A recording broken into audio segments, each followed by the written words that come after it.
Saya katakan pemerintah sadarlah bahwa Indonesia ini bukan negara Islam, tapi kebetulan Indonesia ini 90% rakyatnya beragama Islam.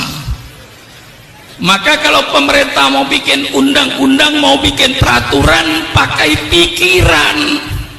Siapa yang akan melaksanakan peraturan ini? Siapa yang melaksanakan undang-undang ini? Kau jangan bikin undang-undang peraturan semau-maunya.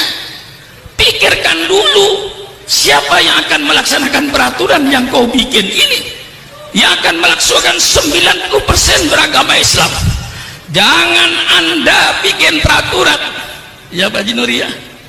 Jangan Anda bikin peraturan dengan Al-Quran dan Sunnah Nabi. Persilakan Anda bikin peraturan.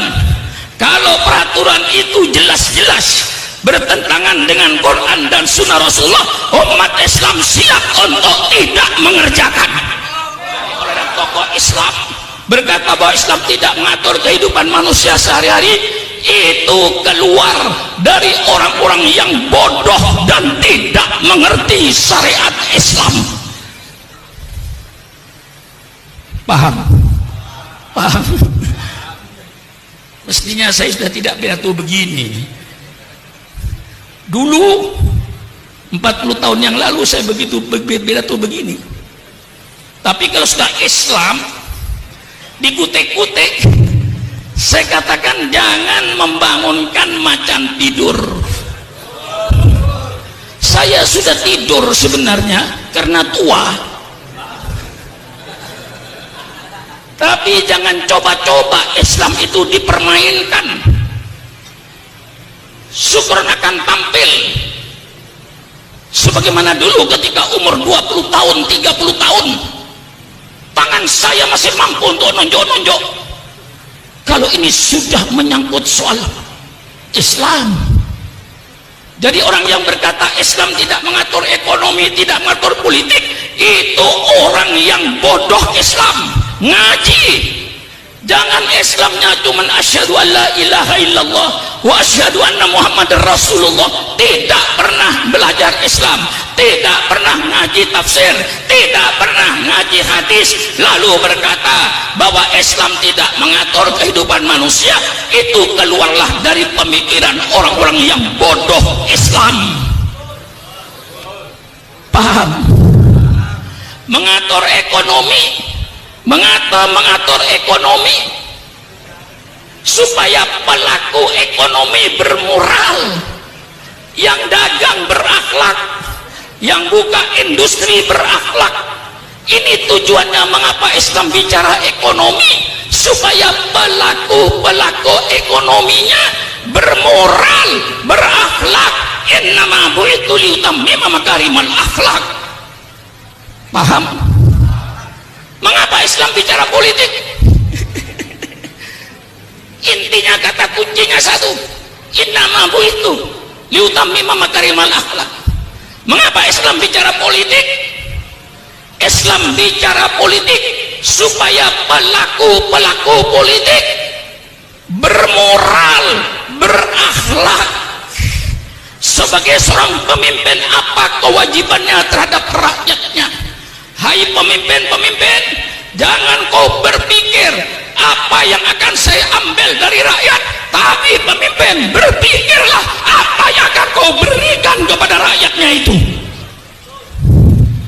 Kalau kau selalu berpikir apa yang saya ambil dari rakyat, ya gampang, naikkan semua pajak. Maka pemerintah bukan berpikir apa yang saya ambil dari rakyat, tapi pemerintah berpikir apa yang harus saya berikan kepada rakyat. Bagaimana? Bagaimana? Ngotot lagi saya ini, dipancing Habib Hanif tadi itu. Lah ini Islam. Siapa bilang Islam tidak bicara politik? Yang melarang kiai bicara politik, yang melarang ulama bicara politik di masjid-masjid, di masjid taklim adalah Belanda. Sekali lagi, yang melarang kiai bicara politik, bicara soal negara, itu Belanda. Mengapa Belanda melarang kiai bicara politik? Karena Belanda ingin menjajah Indonesia sampai kiamat, maka Belanda melarang.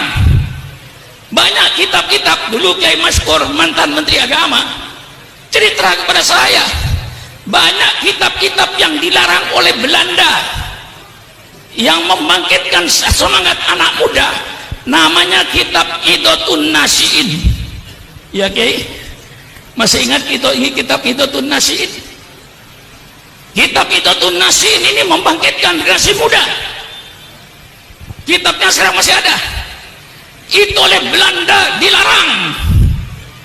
Kitab-kitab yang berbau politik, Ahkamus Sultaniyah dilarang, baik yang disusun Imam Mawardi maupun yang disusun Imam Abu Ya'la.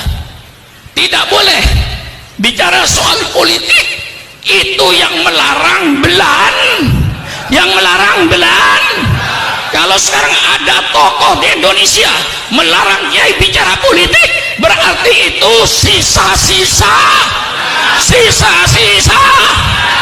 Tolong berhadapan dengan Syukuran Makmun. Mari kita duduk di atas meja dengan damai, dengan sejuk, sambil minum kopi. Betul? Mari bicara. Jangan ngomong sembarangan kalau tidak ngerti Islam. Di mana kau ngajinya? Di mana kau menuntut ilmunya? Mentang-mentang jadi tokoh tidak pernah ngaji Islam, berbicara orang Islam. Ini yang merusak Islam di Indonesia ini. Mari secara ilmiahnya saya kupas. Quran, ayat politik dalam Quran terlalu banyak. Saudara kenal baldatun thayyibatun wa rabbun ghafur? Di mana itu? Di mana itu? Apa baldatun thayyibatun wa rabbun ghafur? Negara yang baik, negara yang aman, negara yang damai, negara yang sejahtera. Itu dalam surat As-Saba. Itu tertulis dalam Al-Quran. Masih banyak ayat-ayat yang berbicara soal negara. Banyak. Saya kasih sebagian saja. Lau anna ahlal qura amanu wattaqau la fatahna alaihim barakatim minas sami walakin kadzabu fa'udnahum bima kanu yaksibun.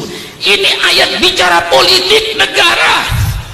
Seandainya penduduk negeri ini beriman dan bertakwa kepada Allah, pasti kata Allah, saya bukakan keberkahan dari langit. Hujan turun berkah, bukan angin puting beliung. Hujan turun berkah, bukan banjir bandang. Hujan yang membawa keberkahan.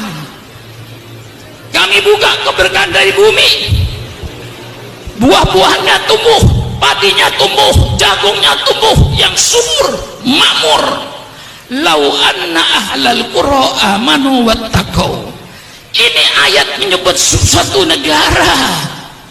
Wa daraballahu mathalan qaryatan kanat aminatan mutmainnah ya'tiha rizquha rawadan min kulli makan fakafarat bi an'amillah fa'ataqallahu libasal ju'i wal khawfi bima kanu yasnaun. Ini ayat politik. Allah memberikan satu contoh negara yang aman, negara yang tentram. Mengapa aman tentram? Karena keadilan.